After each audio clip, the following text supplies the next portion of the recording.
cantik tu, cantik. Assalamualaikum warahmatullahi wabarakatuh. Bismillahirrahmanirrahim. Alhamdulillahi rabbil alamin. Nahmadullah ta'ala wa nashkuruh wa nusalli wa nusallimu ala sayyidina Muhammadin alladhi ballagha risalah wa adda al-amanah wa nasaha al-ummah hatta atahu al-yaqin wa ala alihi wa sahbihi ajma'in. Subhanaka la ilma lana illa ma 'allamtana innaka antal alimul hakim. Rabbi shrah li sadri wa yassir li amri wahlul 'uqdatam min lisani yafqahu qawli, amma ba'd. Jazakallahu khair. Fa inna asdaqal hadithi kitabullah wa khairal hadyi hadyu Muhammadin sallallahu alaihi wasallam wa syarrul umuri muhdatsatuha wa kullu muhdatsatin bid'ah wa kullu bid'atin dhalalah wa kullu dhalalatin finnar, thumma amma ba'd. InsyaAllah pada hari ini kita sambung muka surat 197 bagi cetakan Jakim. Cetakan Jakim. Manakala cetakan satu lagi? Muka surat apa? 320. Okey, matan yang kita bincangkan qala al-Imam Abu Ja'far At-Tahawi rahimahullah, wa nuhibbu ahlal 'adli wal amanati wa nubghidu ahlal jawri wal khiyanah. Dan kita mencintai ahlal 'adli wal amanah, ahli keadilan dan amanah. Ini bukan politik Kita mencintai ahlal 'adli wal amanah, mencintai ahli keadilan dan amanah. Itu orang-orang yang adil dan orang-orang yang amanah dalam tanggungjawab. Wa nubghidu ahlal jawri wal khiyanah, dan kita membenci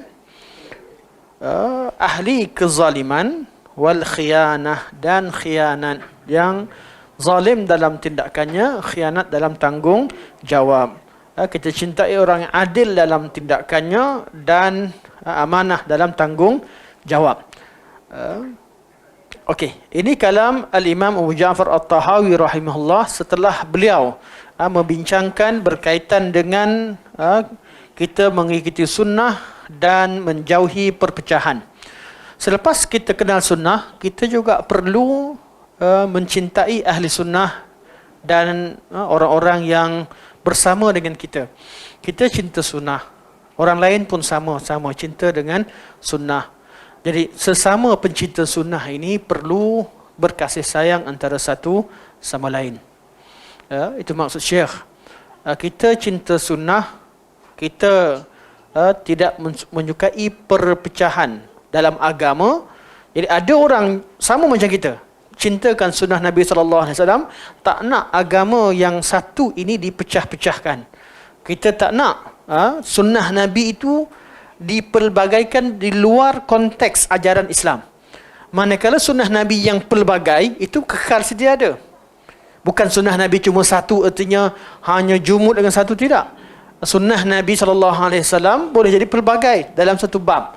Kita baca, contoh kita baca tahiyat, ada pelbagai lafaz. Kita baca, tapi lafaz tu tak boleh nak pelbagaikan terbuka sehingga pergi buat lafaz yang tak diajarkan oleh Rasulullah SAW. Sunnah Nabi dalam iftitah ada, dan ada pelbagai lafaz. Kepelbagaian tadi kita perlu bertolak ansur dan perlu mengamalkan, menggabungkannya. Kita hanya berbeza. Boleh tak gabungkan antara dua doa serentak? Atau boleh tak sekali amalkan begini dan begini? Ini mazhab dan Islam. Kepelbagaian ini tidak menjadikan kita mencintai atau mencipta sesuatu di luar apa yang Nabi SAW ajarkan. Jelas? Jadi kita cintakan sunnah Nabi SAW dan kita tak suka kepada perpecahan dalam agama. Dan ada juga orang lain yang sama macam kita, sama-sama ada tujuan macam kita. Mereka ramai, mereka jamaah yang mencintai kebenaran, cintakan sunnah dan tak suka agama ini dipecah-pecahkan, diubah-ubah. Jadi sesama pecinta sunnah, sesama pecinta agama Allah, mereka perlu saling mencintai. Mereka saling mencintai. Inilah yang kata Syekh lepas Syekh terangkan tentang sunnah, cintakan sunnah dan menjauhi bid'ah. Syekh cerita tentang sesama ahli sunnah perlu mencintai. Siapa mereka? Wa nahnu nuhibbu ahlal adli wal amanah, dan kita mencintai ahli keadilan dan amanah. Itu orang yang adil, orang yang amanah. Di sini namanya, atau kita letakkan konsep namanya al-wala wal-bara. Al-wala dan al-bara. Dalam Islam, al-wala al-bara adalah wajib. Pada tiap-tiap bab ada al-wala dan al-bara. Ketika kita ucapkan kalimah syahadah, kita kata asyhadu an la ilaha illallah wa asyhadu anna Muhammadar Rasulullah. Tiada Tuhan yang layak disembah melainkan Allah, dan aku bersaksi bahawa Nabi Muhammad adalah pesuruh Allah. Dalam persaksian syahadah kita ada wala dan bara.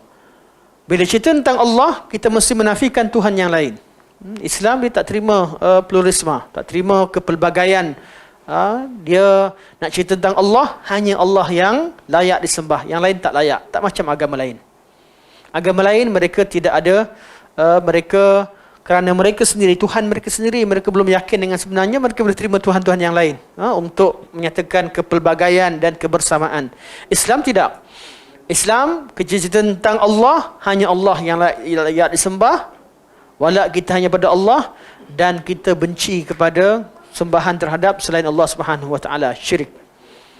Ketika cerita tentang sunnah Rasulullah, Rasulullah, hanya sunnah Nabi yang kita ikut, hanya jalan Nabi yang bawa ke syurga, jalan lain tidak bawa ke mana-mana atau bawa ke neraka. Bawa ke selain syurga. Selain syurga, neraka. Kerana tak ada tempat ketiga. Tak ada tempat ketiga. Ashabul Araf pun dia akan pergi juga ke syurga atau ke neraka. Penghujungnya akan ke syurga dan neraka. Jadi ketika cerita tentang, betul nama kita cerita tentang tauhidul ibadah, kita cerita tentang tauhidul qasd, begitu tauhidul ittiba', ini semua cerita tentang al-wala wal-bara. Cerita tauhidul qasd, tujuan kita, hidup kita hanya sembah Allah Subhanahu wa taala. Kita hanya inginkan wajah Allah, dan dalam tauhidul ittiba', siapakah yang kita nak ikut? Hanya Nabi sallallahu alaihi wasallam. Habis ulama macam mana? Ulama ikut Nabi sallallahu alaihi wasallam. Sebab itulah kita kaji kaul ulama yang mana lebih dekat dengan sunnah. Kita cinta Rasul, cinta Nabi, ikut dalil Al-Quran dan Sunnah, tidak bererti kita menolak ulama. Kerana semua ulama ajar kita untuk kenal Allah dan kenal Rasul. Ajar kita untuk amalkan Al-Quran dan hadis Nabi SAW. Jadi ulama itu mereka warasatul anbiya. Mereka ni adalah pewaris Nabi. Apa yang mereka sampaikan adalah apa yang Nabi sampaikan. Kita orang awam tak kenal hadis, kenal sikit. Ulama kenal banyak. Ulama kenal banyak. Maka kita nak buka hadis, nak cari hadis, kita tak jumpa. Tapi kalau jumpa dengan ulama, orang yang alim, dia tahu ada hadis kat sini. Bukan kita ikut ulama kerana dia yang cipta ajaran tersebut, tapi kerana ulama, mereka lah yang tunjukkan jalan pada kita terhadap sunnah Nabi SAW. Kalau kita cerita tentang ikut ulama, tidak bererti mereka adalah yang berautoriti dalam mencipta agama. Tidak. Mereka adalah orang yang mempunyai pengetahuan tentang sunnah Rasulullah. Mereka mewarisi agama yang Nabi ajarkan. Jadi kita perlu rujuk pada mereka untuk kenal sunnah Nabi SAW. Jadi bila kita kata ikut Al-Quran dan As-Sunnah, tidak bererti kita menolak ulama. Malah kita menghargai ulama. Kerana mereka mengajarkan kita di manakah dalil dan macam mana cara nak faham dalil daripada Nabi SAW. Tapi kalau ada orang kata, dia mengaku dia sebagai ulama, tapi tak boleh tanya dalil. Saya ajak ikut je. Ikut saya cakap. Ikut. Tak boleh tanya dalil. Ini ulama mana? Ulama warasatul anbiya, mewarisi Nabi. Kalau ada orang mengaku diri sebagai ulama, kemudian melarang orang tanya dalil, ini bukan perangai ulama. Kecualilah kalau orang tanya tu, benda dah jelas, sarih, ini adalah hadis Nabi, sunnah Nabi, inilah yang betul. Tanya untuk berdebat, ya kita boleh kata begitu. Itu kena pada ahli kalam lah.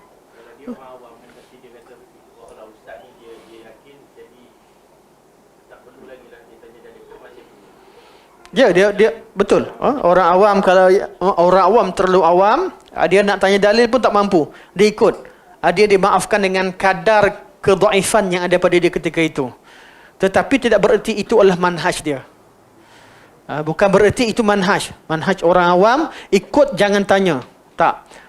Kita kadang-kadang lemah. Kita cuma nak tahu pada kadar urgent tertentu, kita boleh. Kita yakin, itu orang alim, kita ikut. Tapi dalam masa kita kata tak sempat hadir kelas, tak sempat nak bertanya, masih lagi ada masa yang banyak lagi benda-benda sekali. Jadi kita kata tak apalah, kita ikut dulu. Kita ikut je.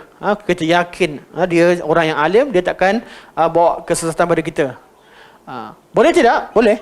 Itu kadarnya. Kadar begitu, tapi tidak bererti itu adalah tujuan dan maksud dan target yang nak dicapai. Jadi target kita nak ikut sunnah Nabi. Cara pertama, kita tunggu kita alim baru nak amal. Kalau tunggu kita jumpa hadis alim, nak jumpa dalil betul-betul faham betul-betul baru kita nak amal, akan menangguhkan banyak sunnah-sunnah Rasulullah sallallahu alaihi wasallam. Jadi dalam Islam adanya konsep kita taklid. Kita belum jumpa hadis, kita dah amal taklid kepada ahli sunnah, taklid kepada ulama. Betul, ulama mudahkan dengan adanya mazhab-mazhab ni, kita ikut. Betul namanya fiqh mazhab, ikut kepada mazhab ulama. Tapi tidak bererti kita tak boleh tanya pada mereka apakah dalil yang mereka pegang ketika mereka ajarkan pada kita. Cuma proses ini perlukan pada masa. Perlu pada masa. Jadi orang yang belajar fiqh ikut mazhab, sebagai dalam masalah fiqh, mereka ajarkan ikut mazhab, suruh kita tafaqquh cara mazhab tertentu, tidak bererti mereka melarang kita untuk tanya dalil kenapa boleh ulama mencapai kesimpulan seperti itu. Sebab itu perlu penggabungan kalau belajar fiqh antara fiqhul madhab dan juga fiqh sunnah. Tahu tentang mazhab, tahu juga tentang sunnah. Orang belajar fiqh sunnah tidak boleh memperkecilkan orang yang belajar fiqh ikut mazhab. Orang yang belajar fiqh mazhab tidak boleh memperkecilkan orang yang belajar fiqh sunnah. Kerana kedua-duanya saling melengkapkan. Sebab itulah kita belajar kitab mukhtasar fiqh ni, kita hafal kalam ulama, hafal matan-matan, kemudian syarahkan. Kemudian sampai pada kitab muwassat, kitab yang mutawassit, yang watan-watan yang pertengahan ni, ada disebutkan dalil-dalil. Sampai kepada mutawwal, disebutkan dalil dan sebutkan qaul mazhab yang lain atau qaul yang lain untuk dibuat perbandingan. Dan ini adalah salah satu, ini adalah ilmu Islam. Bukan kerana ini sahaja betul, itu betul. Yang betul cuma satu. Cuma proses pembelajaran perlu kepada metod untuk mencapai dan memahami pemahaman yang betul seperti mana diajarkan oleh Rasulullah sallallahu alaihi wasallam. Jadi sunnah Nabi perlu pada perjalanan. Pada perjalanan ilmu yang perlu kepada kita sabar, tunggu. Kita dah belajar habis satu bidang sekalipun, kita masih lagi sabar, tenang, ambil masa untuk belajar lagi. Tiap-tiap bidang memerlukan bidang yang lain sehinggalah kita faham pada kadar yang lebih banyak daripada sebelumnya berkaitan dengan sunnah Rasulullah sallallahu alaihi wasallam. Dan ilmu tak akan habis. Artinya tak ada orang alim yang mutlak tahu semua benda. Ilmu tak akan habis. Dari masa semasa akan berterusan belajar. Kita dah mahir bab ni, ada lagi bidang lain. Kerana yang sempurna hanyalah ilmu yang Allah berikan kepada Rasulullah sallallahu alaihi wasallam. Sempurna dalam erti kata kemanusiaan, manusia paling sempurna. Sempurna yang mutlak hanya Allah Subhanahu wa taala. Jadi begitulah proses pembelajaran. Yang kita tak terima siapa? Tak terima orang yang bawa ajaran yang bukan Nabi ajar, malah bertentangan dengan sunnah Nabi sallallahu alaihi wasallam. Kalau sama-sama nak amalkan sunnah Nabi, sama ada jumpa hadis, amalkan dengan kadar, kerana jumpa hadis, beramal dengan hadis dengan kadarnya. Orang yang amalkan hadis melalui fiqh sunnah, tidak berarti mereka tolak mazhab. Kerana mereka sendiri taklid. Sebenarnya mereka ahli taklid, tak ada siapa ahli mujtahid. Ijtihad mereka hanya pada bab tertentu yang mereka sampai pada mereka dalil dan mereka mampu berijtihad. Dan ijtihad mereka ketika belajar hanya proses pembelajaran, bukan ijtihad dan amalan. Amalan mereka tetap ikut sunnah Nabi sallallahu alaihi wasallam. Jadi satu kezaliman bagi siapa belajar mazhab, ikut fiqh mazhab, kemudian nampak orang belajar fiqh sunnah, dia tuduh orang tu saya mujtahid. Sebenarnya itu cara orang belajar fiqh sunnah satu metod, cara belajar fiqh mazhab satu metod. Satu kezaliman dalam menghukum dan meletakkan persepsi yang buruk kepada orang belajar fiqh mazhab. Begitu juga orang belajar fiqh mazhab menuduh fiqh sunnah dengan kononnya mereka mujtahid, satu kezaliman. Kita perlu adil dalam meletakkan hukum pada seseorang. Okey. Tajuk kita tak berkaitan dengan tu, detail sebenarnya. Tajuk kita cinta Allah, tapi soalan dan juga perbincangan akan bawa ke sedikit berkaitan dengan ulama ini warasatul anbiya. Jadi kita cintakan ulama, cintakan ahli ilmu bukan kerana mereka mempunyai autoriti untuk mencipta syariat ini atau membuat sebarang hukum hakam, tapi kerana mereka orang yang paling alim tentang sunnah Rasulullah. Penghujungnya pergi kepada Rasulullah sallallahu alaihi wasallam. Jadi ulama ni cipta apa? Takkan ikut semua. Ulama cipta kaedah untuk mudah kenal sunnah Rasulullah sallallahu alaihi wasallam. Imam Syafi'i bukan buat amalan baru, tapi bila cipta yang Nabi suruh, betul-betul suruh. Nabi kata siapa tak buat berdosa, siapa siapa tak boleh tinggalkan. Imam Syafi'i hanya namakan ini namanya al-wujub, letakkan istilah. Sebab kita nak cari dalil betul-betul semua dalil, tak ada semua, nak cari panjang. Jadi kaedah dan istilah ulama mereka letakkan mudahkan kita untuk faham apa yang Nabi ajar. Jadi ada istilah wajib di sisi ulama usul atau di sisi ulama fiqh. Walaupun wajib ni dah ada ke belum? Dalam bahasa Arab dah ada dah. Sebelum Imam Syafi'i dah ada perkataan wajib. Tapi wajib dalam perkataan ulama sebelumnya tak sama dengan wajib dalam kitab fiqh dan usul fiqh. Itu nama istilah.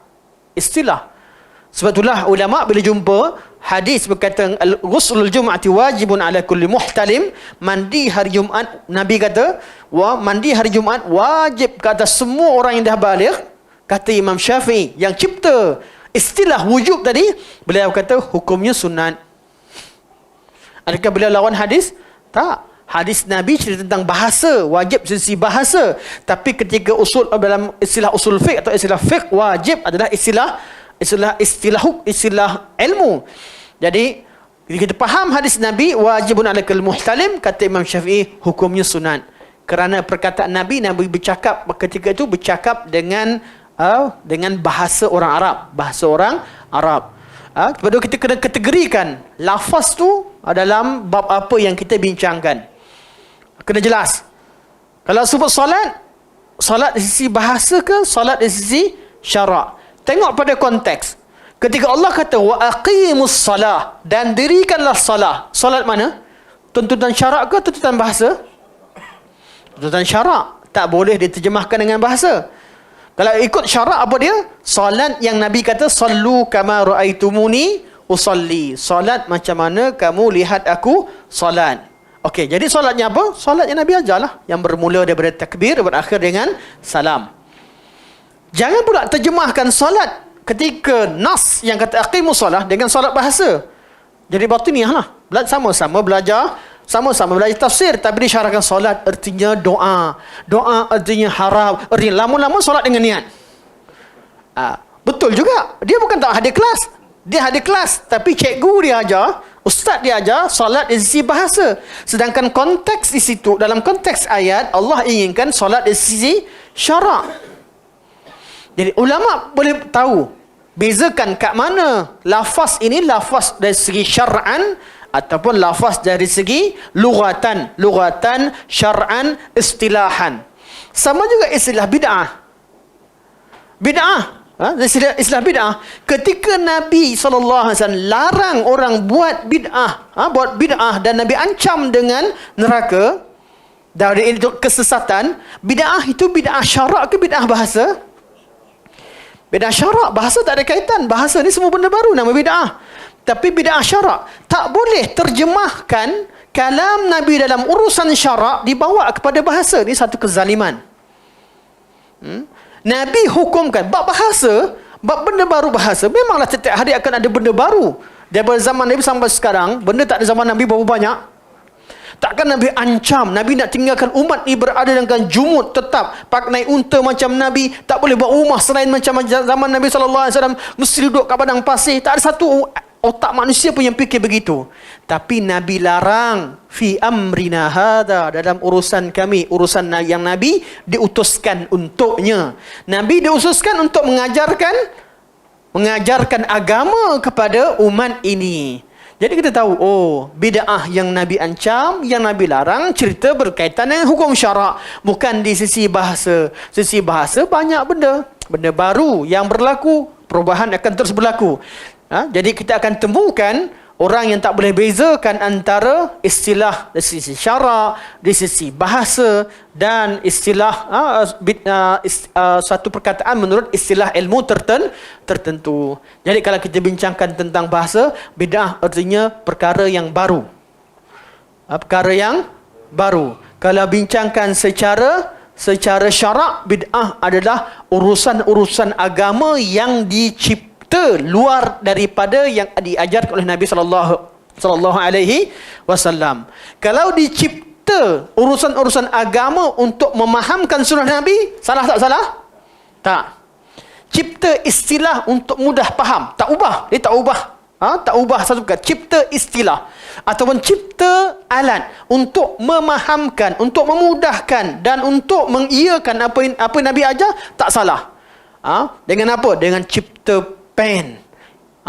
Pen Quran. Salah tak? Ambil kat sini, pen tu letak kat ayat mana dia baca. Salah tak salah? Tak salah sebab dia tak ubah konten dan ajaran Nabi SAW. Azan pakai mikrofon. Ubah tak? Apa Nabi ajar? Tak. Bunyi sama juga. Allahu Akbar, Allahu Akbar, asyhadu an la ilaha illallah, asyhadu anna Muhammadar Rasulullah. Yang salah kalau ubah lafaz azan. Ya? Las. Jangan las. Jadi wasilah-wasilah yang tidak mengubah ajaran Nabi sallallahu alaihi wasallam. Soalan dah keluar, jawab terus. Ada sebahagian wasilah yang tak ubah pun ajaran Nabi, tapi ulama larang. Bab apa? Bab contoh. Sahabat kita bawa cerita tasbih. Tasbih ni khilaf lah. Sebelum cerita lebih lanjut, masalah bid'ah atau tak bid'ah tasbih, khilaf. Khilaf artinya, tak semestinya kita jumpa orang pakai tasbih, ahli bid'ah. Tak sebenarnya. Tapi nak tengok, wasilah yang tidak mengubah ajaran, tapi pada kadar tentu kelihatan perkara yang perlu ulama persoalkan. Iaitu, satu benda yang Nabi boleh buat pada zaman Nabi. Kalau cerita tentang mikrofon, ke mana ada mikrofon zaman Nabi? Mikrofon tak ada zaman Nabi, kereta tak ada zaman Nabi, Google tak ada zaman Nabi, iPhone tak ada zaman Nabi. Ni yang tak ada ni memang tak adalah. Nabi tak pakai sebab memang tak ada zaman Nabi SAW. Tetapi kalau satu perkara wasilah yang ada pada zaman Nabi SAW, kemudian Nabi tak nak pakai. Nabi tak pakai. Nabi pilih cara lain. Apa hukum kita buat wasilah tersebut? Jadi masalah tasbih masuk kat situ. Zaman Nabi bukan tak ada tasbih. Sabhah ni dah diguna oleh umat yang lain. Bukan Nabi tak tahu. Kalau Nabi tak tahu sekalipun, Allah Maha mengetahui. Pada zaman tersebut dah wujud pada zaman tersebut penggunaan tersebut. Contoh azan. Nabi panggil orang untuk solat dengan masa sebelum Allah syariatkan macam-macam cadangan untuk panggil orang datang solat. Ada yang bunyikan loceng, ada yang kata panggil, hantar orang pergi keliling, panggil solat, masuk waktu, macam-macam cadangan sebelum Allah syariatkan. Kalau syariatkan, tak ada siapa nak. Kalau Allah dah syariatkan, jangan kemukakan pandangan yang lain. Sebelum disyariatkan, sebelum Allah tetapkan, boleh bagi macam cadangan masa tu. Tapi kalau Allah dah syariatkan, tak boleh nak ubah. Dan begitu keadaannya dengan tasbih, kiraan. Nabi memilih untuk kira dengan tangan. Kira dengan ruas jari Nabi SAW. Jadi bila guna tasbih untuk bantu kira, bid'ah atau tidak, berlaku khilaf di kalangan ulama. Ada ulama kata bid'ah lah, sebab Nabi dah tinggalkan, kenapa nak buat? Ada ulama kata, ya, asalnya buat satu benda Nabi tak bid'ah, tapi kadang-kadang dia membantu untuk mengingatkan.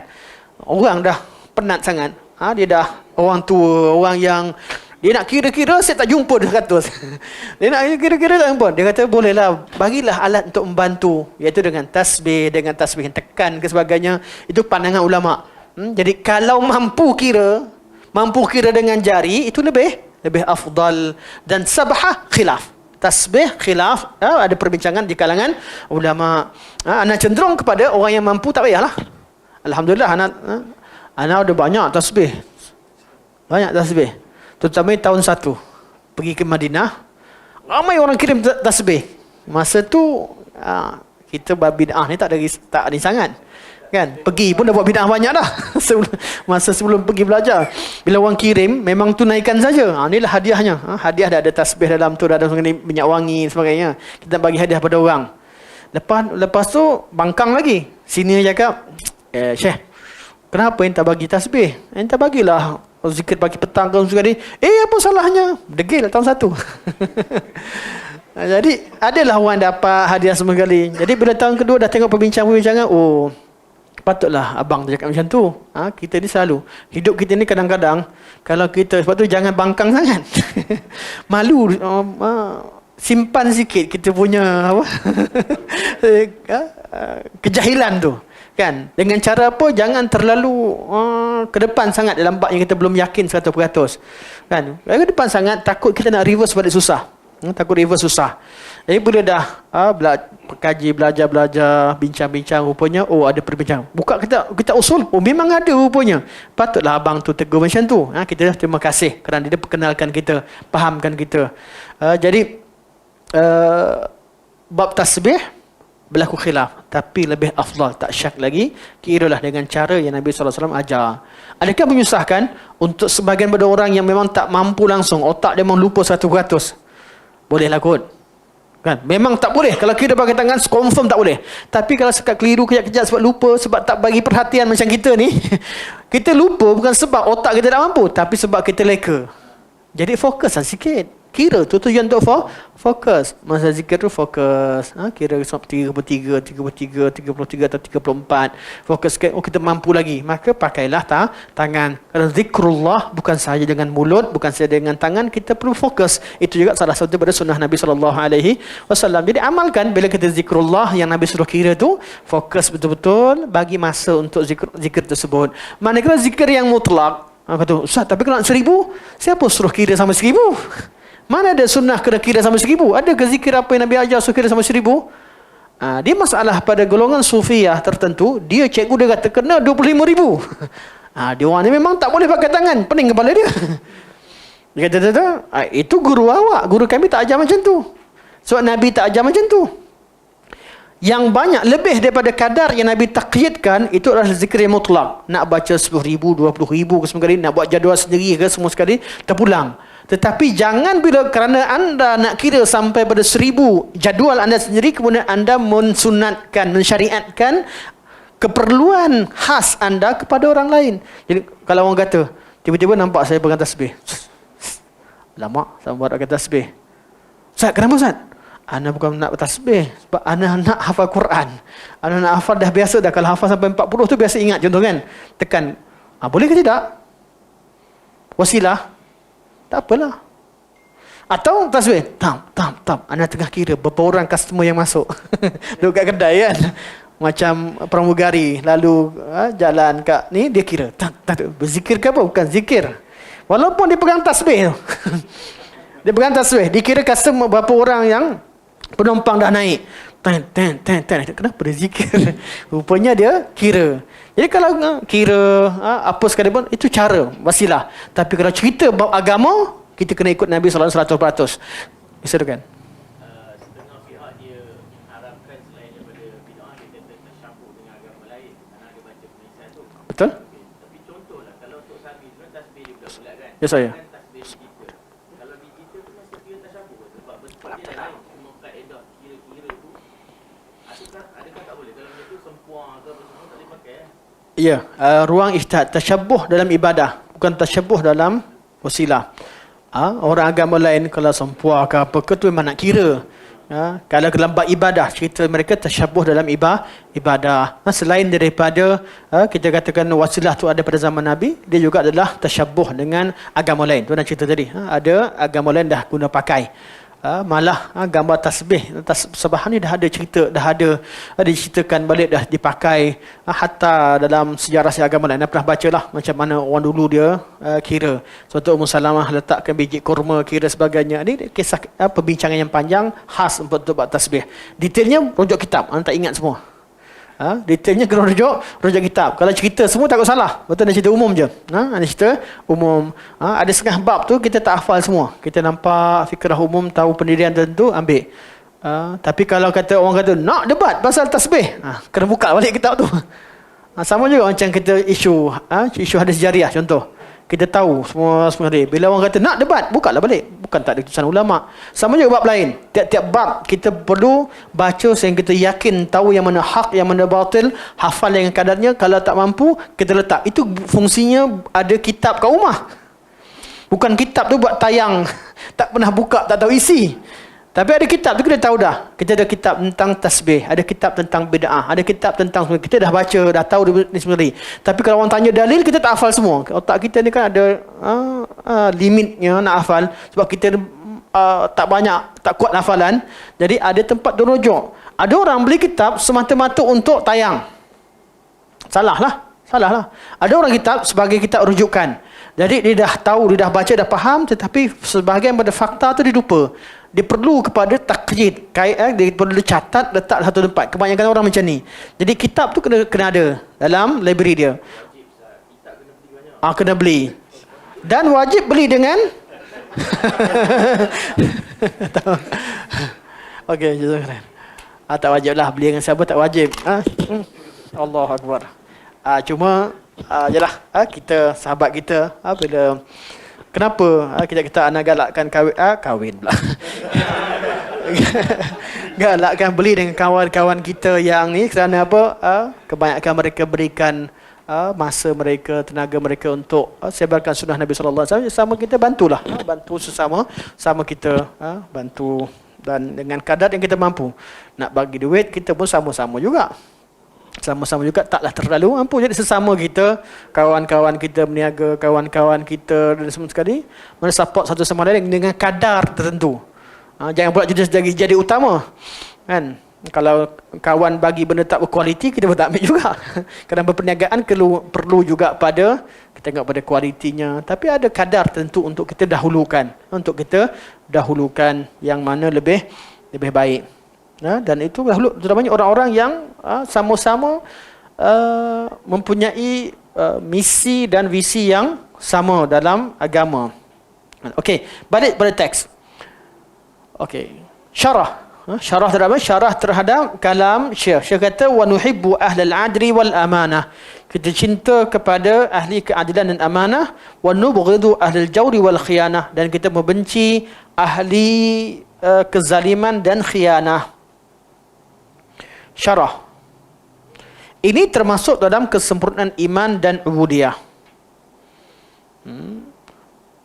Mencintai orang-orang beriman salah satu daripada kesempurnaan iman seseorang. Nabi kata la yu'minu ahadukum, atau kita ambil kat bawah tu ayat yang dah ada kat teks kat bawah. Ambil hadis ni, Nabi kata wa man kana yuhibbul mar'a la yuhibbuhu illa Allah wa man kan, macam berulang tu teks yang ada di bawah. Kan?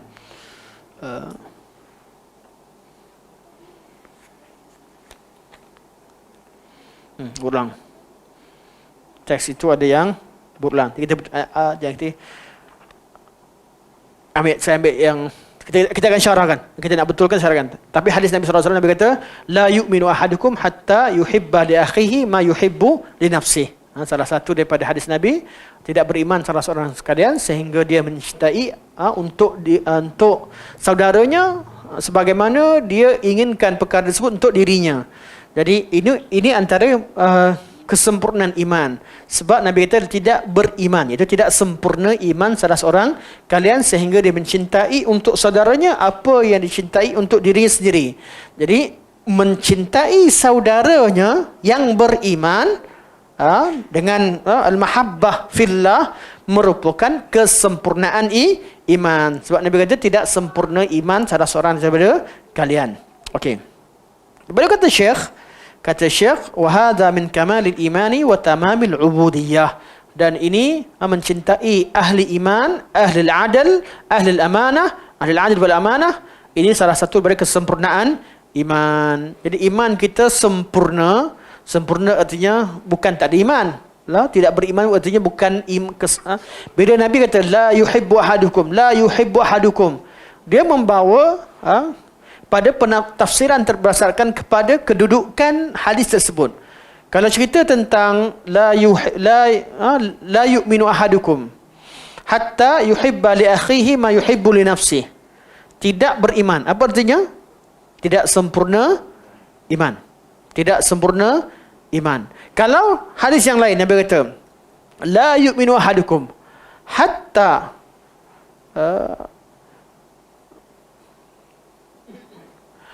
akuna ahabba ilaihi min walidihi wa waladihi wan nasi ajma'in. Tidak beriman salah seorang daripada kalian sehingga dia mencintai aku lebih daripada bapa dia, anak dia dan seluruh manusia. Apa terjemahan situ?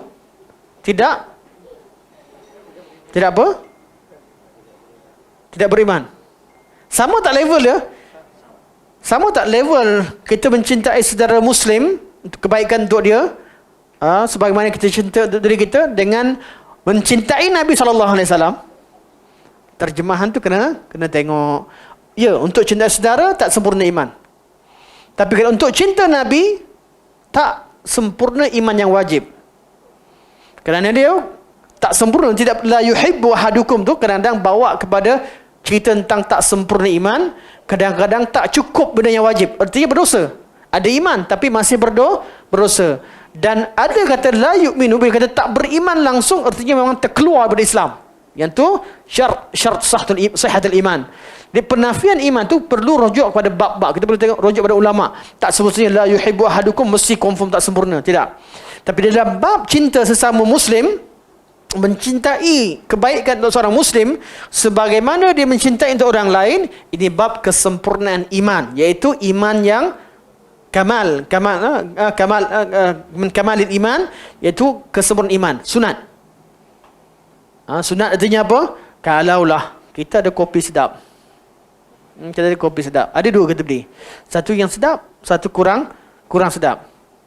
Kita bagilah yang kurang ni kat kawan kita, kan? Yang ni harga kopi sekarang berapa harga?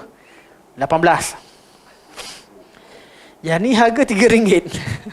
Contohnya kan, kopi biasa. Kita pun nak bagi mana? Yang ni 18 ni, kita bilang, sedap yang ni. Bagilah. Apa mas? Dah bagi lebih ni? Dalam hati, tak larat dah. Ataupun yang ni murah sikit, boleh bagi dia. Okey, apa hukumnya? Berdosa ke tak berdosa? Dosa tak? Tak, dia bukan wajib kita kena bagi apa yang kita sayang pada orang. Itu sunat. Itu sunat. Sebab dia berkaitan dengan urusan-urusan dunia. Tapi kalau kita mendahului dia, kita bagi dia macam kita sayang, itu yang sempurna. Itu level sahabat. Level kita ni kena latih lah.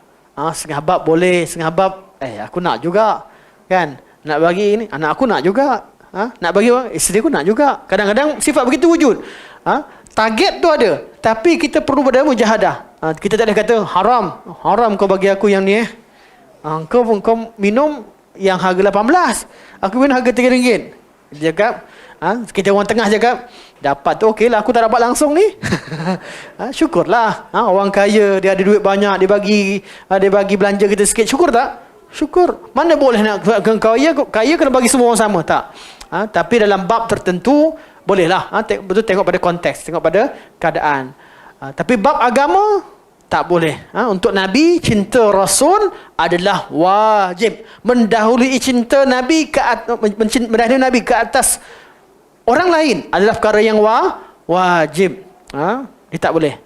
Tak boleh dahulukan cinta selain Nabi. Kalau kita lebih mencintai sesuatu yang lain, lebih daripada Nabi SAW, apa hukumnya? Haram. Berdosa dengan kadar tertentu. Ada orang lebih dahulukan, nak ikut sunnah Nabi ke nak ikut kawan aku? Kan? Nabi suruh buat macam ni, kawan aku suruh buat macam ni. Dah ada dua dah.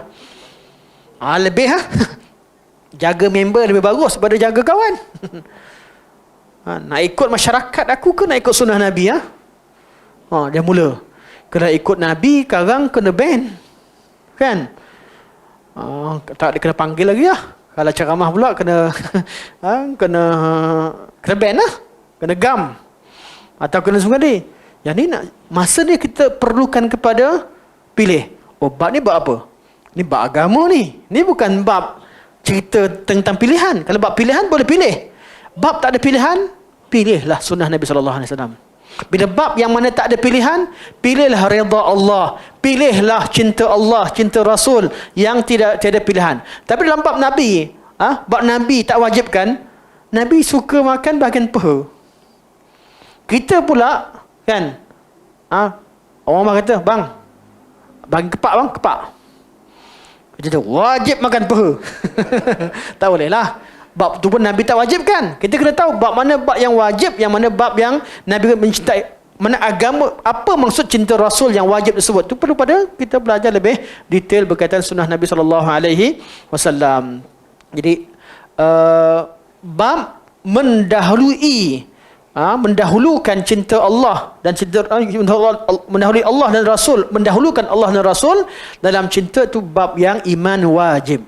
Dia ada kamalul iman yang paling sempurna, ada imanul wajib, iman yang wajib, ada syarat sihhatil iman, syarat sah iman. Jadi kalau kalimah la ilaha illallah Muhammadur Rasulullah, ini syarat sah iman. Tak boleh tolak ansur. Nak batalkan kalimah syahadah tak boleh. Sebab tu benda yang bila orang tolak, orang dia tak nak buat satu perkara, tengok tak nak buat apa. Dia tak nak buat tadi, dia nak bab yang sunat-sunat tadi, bab dahulukan kawan dan sebagainya, dahulukan mukmin, ataupun bab berkaitan dengan dia ni cintakan Nabi, cinta Rasul. Tapi sampai masa ditangguhkan sikit. Ditangguhkan solat sampai hujung waktu sebab dia nak meniaga dulu, berdosa dengan kadarnya. Tapi tak boleh kata dia kafir ke murtad ke sebagainya, tak boleh. Sebab dia masih ada syarat sah iman. Dia ada akidah dia, akidah dia masih betul nak cinta Allah Rasul. Cuma nafsu dia, syahwat dia dan kehendak dia menyebabkan dia dahulukan. Jadi dia berdosa tapi tak keluar dari Islam. Ada orang yang dia dahulukan selain Allah sehingga dia menjadikan wala dan barak dia kepada orang kafir, atau dia menghina Islam, atau dia menghina agama Allah, atau dia meninggalkan kalimah syahadah, atau buat perkara-perkara yang batalkan iman. Masa tu dah tak boleh kita nak kata cinta dia tak cukup pada syarat sahnya iman. Okey, balik semula. Kata Syekh, wahadha min kamalil imani wa tamamil ubudiyah, dan ini iaitu cinta kepada ahli adil dan amanah, benci kepada kezaliman dan khianah adalah daripada kesempurnaan iman dan kesempurnaan ubudiyah. Kenapa kesempurnaan ubudiyah? Sebab Allah suruh. Sebab itu sebahagian daripada suruhan Allah Subhanahu wa taala dalam bab kesempurnaan. Okey. Ini kerana Syekh, فإن العبادة تتضمن كمال المحبة ونهايتها وكمال الذل ونهايتها فمحبة رسول الله وأنبيائه وعباده المؤمنين من محبة الله. Kenapa kita Syekh kata kenapa mencintai ahli adil dan amanah itu sebahagian daripada kesempurnaan iman terhadap Allah Subhanahu wa taala, kesempurnaan cinta terhadap Allah Subhanahu wa taala. Sebab Allah Subhanahu wa taala kerana ibadah merangkumi kecintaan dan rasa tunduk yang paling tinggi dan sempurna kepada Allah Subhanahu wa taala. Apa ibadah? Apa arti ta'rif ibadah? Apa yang terkandung dalam ibadah ialah al-ibadah adalah kamalul mahabbah lillah. Cinta yang sempurna kepada Allah Subhanahu wa taala. Kamalul muhabbah ma'a kamalul dhul. Cinta dan sempurna ketundukan kita kepada Allah Subhanahu wa taala. Ini ibadah. Dan Allah Subhanahu, bila kita cinta Allah dan kita tunduk pada Allah dengan segala apa yang Allah kehendaki, kita tengok kitab Allah, tengok sunnah Rasulullah, kita dapati bahawa Allah juga suruh kita mencintai orang beriman. Allah juga suruh kita mencintai orang beriman, ahli adil, ahli amanah sebagainya. Maka mencintai ahli iman tadi kerana Allah yang suruh kita cinta pada mereka. Kerana Allah yang suruh pada mereka. Jadi cinta kita kepada Allah, pada ubudiyah kepada Allah, kamalul mahabbah ma'a kamalul dhul, cinta, kesempurnaan cinta dan kesempurnaan tunduk tawaduk hanya pada Allah. Tetapi kita mencari yang lain, kenapa? Sebab Allah yang suruh saya cintai dia, Allah yang perintahkan. Maka itu melengkapkan ubudiyah kita kepada Allah Subhanahu wa ta'ala. Ini kerana ibadah merangkumi kecintaan dan rasa tunduk yang paling tinggi dan sempurna, iaitu kepada Allah Subhanahu wa ta'ala. Cinta kepada Rasul Allah, cinta kepada para Rasulullah, Rasul-Rasul, para nabinya dan hamba-hambanya beriman adalah termasuk dalam cintakan Allah Subhanahu wa ta'ala. Sekalipun kecintaan hanya milik Allah Subhanahu wa ta'ala dan tidak boleh diberikan kepada selainnya. Asalnya cinta mahabbah kamal mahabbah wadzul hanya ditujukan kepada Allah Subhanahu wa ta'ala. Tapi kita juga disuruh untuk mencintai yang lain, cinta dari Rasul-Rasul, Nabi-Nabi, cinta kepada orang beriman. Di sini termasuk dalam bab mencintai kerana Allah yang suruh, Allah yang perintahkan. Ini dah bincang bab apa? Bab mahabbah khasah. Kita belajar bab akidah ada apa? Ada mahabbah khasah, ada mahabbah mushtarakah. Betul? Mahabbah ni ada dua. Satu mahabbah khasah, yang kedua mahabbah mushtarakah. Ini ulama mudahkan kita dengan pembahagian tadi. Mahabbah khasah, mahabbah secara spesifik pada orang tertentu. Apa kedudukan dia? Satu, hukumnya wajib. Cinta Allah, cinta Rasul, ikut pada sunnah Nabi, ini mahabbah yang wajib dan ialah tauhid. Mahabbah khasah yang wajib, yang level yang paling tinggi. Kemudian mahabbah khasah yang juga dituntut dan disuruh, dan dia dah menyempurnakan mahabbah tadi, cinta kepada Rasul-Rasul yang lain secara umum, cinta pada kaum mukminin dan sebagainya. Ini mahabbah yang juga wajib, tapi dengan kadarnya, dengan kadarnya, kerana tidak ada pendetailan seperti mana detailnya cinta Allah dan Rasul. Ada mahabbah khas, ada sebab mahabbah yang dilarang oleh syarak, yang hukumnya diharamkan, iaitu mencintai kekufuran. Bab cinta Allah, lawannya cinta kepada taghut. Cinta pada Allah dan ibadah kepada Allah, cinta kepada taghut dan kesyirikan, syirik. Cinta kepada Nabi, lawan dia cinta kepada bid'ah. Kalau hati cinta buat bid'ah, kena rujuk balik, cek balik. Orang yang beriman, dia akan merasa puas dengan sunnah Nabi SAW. Kalau rasa tak cukup, Nabi ajar dia macam tak cukup, takkanlah, kita bukan Nabi, kita ni manusia. Dalam bab kemampuan dan kesempurnaan ibadah, ya, kita tak sama macam Nabi SAW. Tapi dengan dalam bab nak cinta, nak ikut Nabi, kemudian kita tak nak ikut dengan alasan hanya Nabi yang Nabi amalkan tu dah cukup, kami kena amal lebih, kena buat lebih. Tak kena. Sebab ibadah Nabi paling sempurna. Ibadah Nabi paling sempurna. Lainlah kalau Nabi dah beriman, jadi kena amal sikit je. Nabi dah Rasul, dah seorang Rasul, Nabi sembahyang tak banyak sebab Nabi kan Rasul. Nabi istighfar tak banyak sebab Nabi Rasul. Kalau macam tu, betul lah. Tapi tak macam tu. Nabi, walaupun Nabi Allah dah ampunkan dosa yang dahulu dan dosa yang kemudian, dosanya yang zahir, yang batin Allah bersihkan hati, Nabi tetap manusia yang paling banyak sujud pada Allah Subhanahu Wa Taala. Maka kita tak boleh nak hukumkan kita kena cipta amalan baru ni. Sebab Nabi cukuplah solat macam Nabi ajar. Kita kena ada amalan-amalan baru, barulah nak baru kita betul-betul ikut Nabi. Tak kena. Sebab Nabi dah sempurna. Zikrullah begitu juga, zikir pada Allah Subhanahu Wa Taala. Nabi orang yang paling banyak zikir pada Allah, paling banyak ingat pada Allah Subhanahu Wa Taala, maka kita tak boleh buat kaedah kita kena buat lebih daripada Nabi sallallahu alaihi wasallam. Tapi Ustaz, salah istighfar banyak-banyak. Memang Nabi suruh istighfar banyak-banyak, tak salah lah. Salah ke zikir banyak-banyak? Memang Nabi suruh zikir banyak-banyak, tak salah. Tapi kalau Nabi tetapkan, Nabi dah sebut selepas solat istighfar 3 kali. Kalau Nabi tetapkan, ini perbincangannya. Kadar yang ditetapkan oleh syarak. Kalau yang Nabi zikir kebanyakan mutlak. Nak baca la ilaha 1000 kali, 2000 kali, tak masalah lah. Sebab Nabi memang Allah puji orang yang zikir banyak. Orang yang istighfar banyak. Orang ucapkan kalimah tahlil banyak. Itu zikir yang mutlak, tak masalah. Tapi ketika Nabi hadkan dengan bilangan tertentu, bilangan yang Nabi hadkan itu adalah bilangan yang mu'tabar, yang perlu kita ikut. Kecuali terbukti Nabi hadkan itu bukan untuk kadarnya. Contoh bila Nabi kata la ilaha illallah wa 1000 kali, Nabi kata ada siapa yang bawa kebaikan sepertinya kecuali orang yang lebih berzikir lebih pada itu. Oh, jadi Nabi hadkan kadar paling kurang 100, lebih lagi baik. Jadi kita tak salahkan lawan lebih. Dan dalam bab yang Nabi tak had, Nabi cuma hadkan kadarnya, dahulukanlah apa yang Nabi sallallahu alaihi wasallam hadkan. Kerana kita ikut Nabi sallallahu alaihi wasallam. Habis Ustaz, tak boleh ke zikir lebih? Boleh lah. Tapi lepas tu, bukan masa tu. Lepas tu. Istighfar. Nabi kan suruh istighfar banyak-banyak. Betul. Tapi lepas sembahyang, lepas bagi salam, Nabi suruh 3 kali. Habis saya nak dosa banyak. Habiskan dulu zikir tu. Habiskan dulu wirid tu. Lepas tu duduklah istighfar dengan Allah. Berapa ribu sekalipun.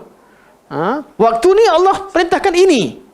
Jelas? Bukan kita mendahulukan, kita larang zikir bilangan lebihkan kadar tertentu, bukan sebab kita larang zikir, tak. Tapi pada tempat tu Nabi dah tetapkan begitu. Nabi tetapkan begitu. Sebab tu kita akan bincang dalam masalah, kita akan jumpa dalam bab-bab berbincangan fiqh ni, bilangan yang Nabi tetapkan tu adakah bilangan yang mu'tabar ataupun tidak? Maksudnya dihadkan ataupun tidak? Kadang-kadang Nabi sebut banyak tu, tapi Nabi bukan nak hadkan. Dengan digabungkan dalil-dalil, diketahui bab tu perlu lebih, boleh lebih ataupun tidak. Dia ada perbincangannya yang tersendiri. Itu masuk dalam masalah ilmiah.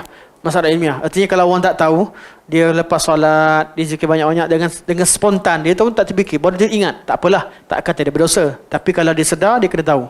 Betul-betul kena ikut 3 kali macam Nabi ajarkan.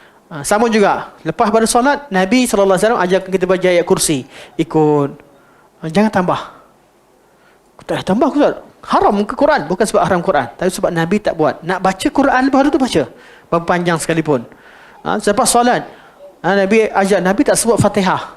Tapi orang kata baca Fatihah hanya kan umul kitab. Betul, umul kitab. Tapi Nabi tak baca selepas solat sebagai zikir.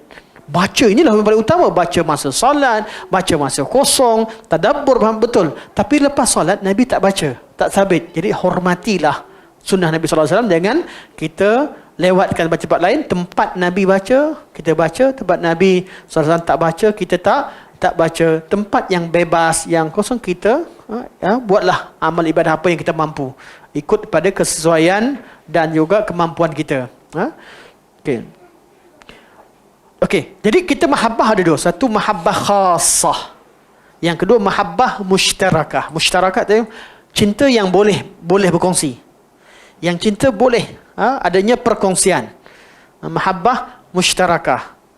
Mahabbah khasah, cinta tentang Allah, Rasul, kaum mukminin. Ni mahabbah yang tak memang kalau cinta Allah, mana boleh cinta yang lain? Cinta Nabi tak ada cinta yang lain dalam bab ittiba'. Cinta kaum mukminin dalam al-wala al-bara, dalam agama tak boleh orang lain. Itulah yang adanya. Tapi ada mahabbah yang ulama bincangkan, mahabbah mushtarakah.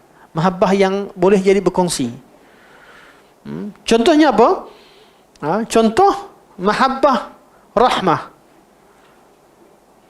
Mahabbah yang jenis rahmah, kesian. Rahmat seorang ayah terhadap anak. Anak ni Muslim, anak ni bukan Muslim. Tapi anak juga. Berlaku kat siapa? Kalau yang keluarga Muslim tak ada masalah lah, sama-sama Muslim. Tapi berlaku dekat yang keluarga yang ayah masuk Islam, ada anak tak masuk Islam, ada anak Islam. Okey, dalam bab cinta al-wala al-bara kepada kaum mukminin tak ada beza. Anak aku ke anak engkau tak kisah. Dia orang beriman adalah iman, yang tak beriman tak beriman. Dalam bab agama tak boleh teransur. Anak aku buat syirik tak apa, anak orang lain tak boleh. Bab agama tegas. Kita suka pada orang beriman, benci pada orang pada ahli syirik, kepada kekufuran, kepada ahli maksiat sebagainya. Tak boleh bezakan. Tapi dalam bab ayah, anak juga, takkan tak belanja makan. Rahmat, takkan tak tolong perniagaan dia. Takkan tak dapat rahmat. Ni mahabbah mushtarakah. Boleh bagi pada orang beriman, boleh bagi orang bukan beriman. Anak sama-sama anak, kita boleh bagi kasih sayang kadar, tak ada kaitan dengan agama, berkaitan dengan rahmat dan kasih sayang kita pada anak. Atau cinta pada mak bapak, hormatkan mak ayah. Mak masuk Islam, ayah tak, pisah. Kemudian kita menghormati mereka berdua. Ini mahabbah mushtarakah. Mahabbah yang berkaitan dengan ihtiram, berikan kedudukan. Ataupun cinta berkaitan dengan hobi. Kan? Kita kalau pergi mancing, bawa acong dengan maniam, lebih bagus dia bawa karim. Karim ni cakap banyak, tak tolong. Contoh kan. Jadi pergi mancing kita, ajak maniam lah. Ajak acong lagi bos, lagi best. Dia pergi, sama-sama mancing, bantu-bantu semua sekali, kita rasa seronok. Kerana hobi kita lebih seronok. Berdosa tak kita tak tinggalkan karim, ajak acong? Tak dosa. Sebab tu mahabbah dalam bab dia panggil mahabbah dalam bab hobi atau mahabbatul uns. Ibnu Qayyim kata mahabbatul uns sebab kita jinak, kita suka pada orang lembut, orang cakap lembut, suka pada orang tolong kita. Bab ni tak ada kaitan dengan agama. Begitulah jawapan untuk orang yang cintakan Ronaldo. Bukan pada pribadi, tapi pada skill dia. Atau cintakan Messi. So Ronaldo je yang Messi marah pula. Cinta, tengok pada skill Messi contoh. Dosa tak dosa? Secara umumnya tidak. Tetapi kalau cinta Ronaldo sampai Messi, sampai mengiyakan kekufurannya, mengiyakan benda-benda buruk dengan seperti zina, contoh kalau berlaku kezinaan, mengiyakan keluarganya dengan auratnya, dengan semua, itu cinta yang melampau kerana dia berkaitan dengan wala dan al-bara. Tapi cinta mahabbah mushtarakah ni dalam bab hobi, dalam bab perniagaan, dalam bab keluarga, dalam bab ni, cinta ini dibenarkan oleh syarak kerana syarak tidak mengkhususkan cinta itu. Jadi kalau kita contoh kita pergi kedai, kita beli baju. Kedai orang kafir ni, kafir marah pula. Non muslim ni jual barang berharga, berkualiti. Kasut dia masya-Allah boleh challenge dengan semua yang ada kat grup Putrajaya. Ni grup khas kami bagi yang nak lari, kan. Boleh, memang berkualiti. Pergi ke kedai orang Islam, kasut-kasut ni kasut ambil daripada kedai. Kita nampak, kita tahu dah. Kualiti tak sama. Kita tu wajib beli kasut dia sebab dia beriman. Tak boleh. Cinta kita pada kasut dan barang ni mahabbah mushtarakah. Kita suka pada kualiti, kita suka pada sifat tertentu yang ni tak masuk dalam bab al-wala dan al-bara. Jadi kalau orang suka kedai kopi, orang lebih suka pergi kepada kedai apa? Kopi yang rambut dia macam ni. Starbucks. Kan? Lambang tu ada masalah satu lah. Lambang tu cerita lain. Tapi orang suka rasa Starbucks. Berbanding dengan kedai kopi kawan kita, kita tak kata dosa. Tak dosa. Tapi kita mengharapkan kawan kita buat kualiti lebih. Kita akan sokong lebih. Kita ada mencintai, membantu itu ada sifat. Al-wala kerana agama tadi, ada perasaan ingin membantu. Betul boykot ni, boykot produk orang kafir ni ada kadang-kadang bawa kebaikan, kadang-kadang tidak bawa kebaikan. Kalau sukakan produk orang Muslim sehingga mengenepikan kualiti, menepikan servis sebagainya, tak perlulah.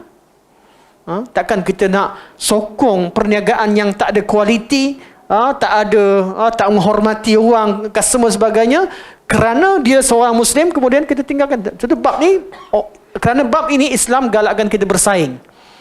Bab ni Islam galakkan kita bersaing.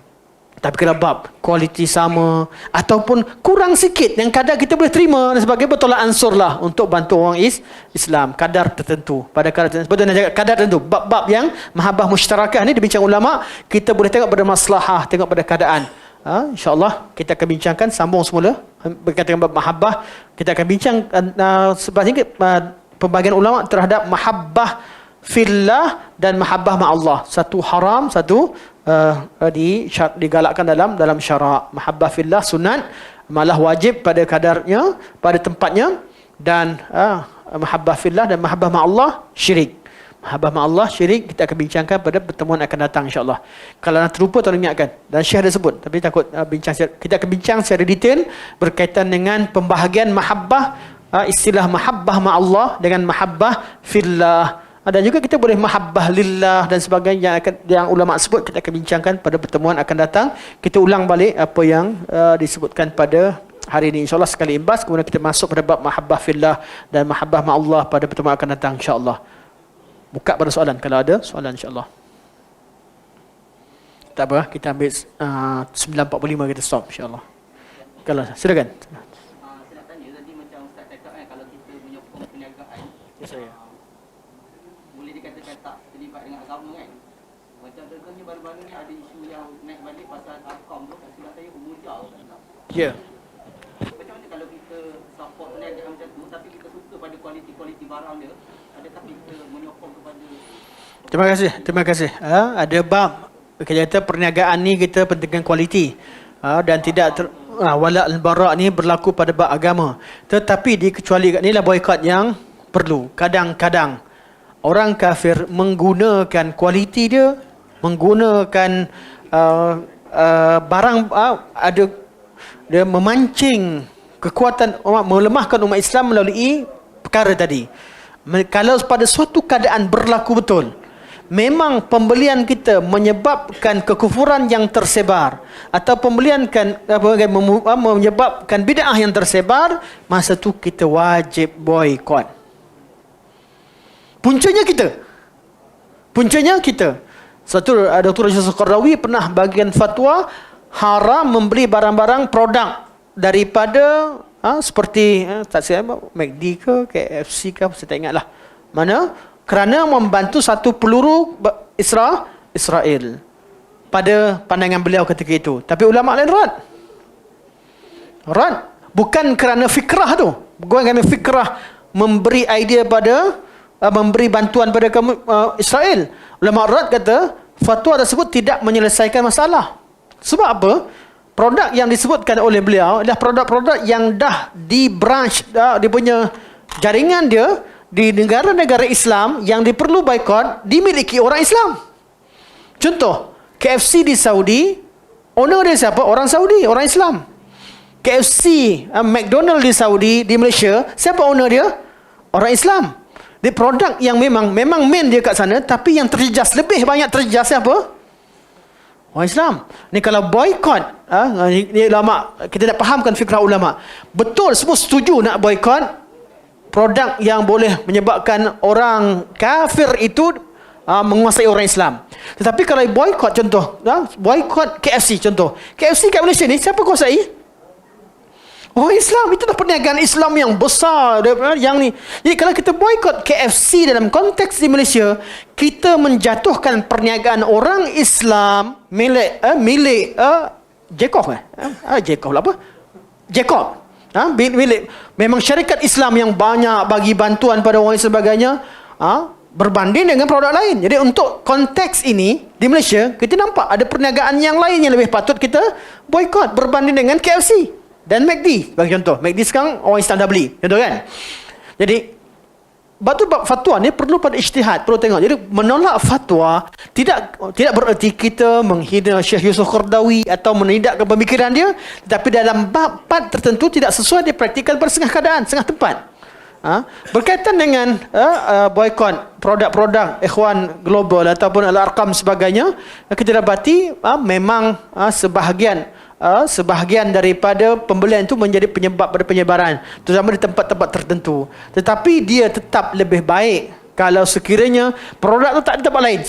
Ada tempat sama ada bantu Yahudi, Nasrani atau Yahudi, itu je pilihannya ada, pilihlah orang Islam lebih baik. Tapi kalau ada orang Islam yang lain yang perniagaan sebagainya berdampak tertentu, pilihlah yang terselamat dari syubhat itu lebih baik. Itu ijtihad, bab ijtihad. Sebab tu ada yang mengajak supaya boikot perniagaan mereka, sebab bid'ah mereka boleh kelangsungan jemaah ini bergantung pada pembelian kita produk kita.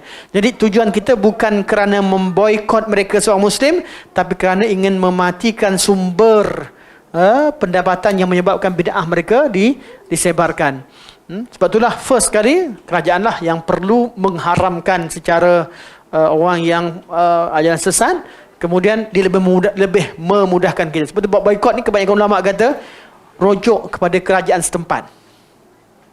Kalau kata buat boikot memboikot ni rujuk kepada kerajaan, mereka lebih tahu. Kalau kerajaan boikot senang.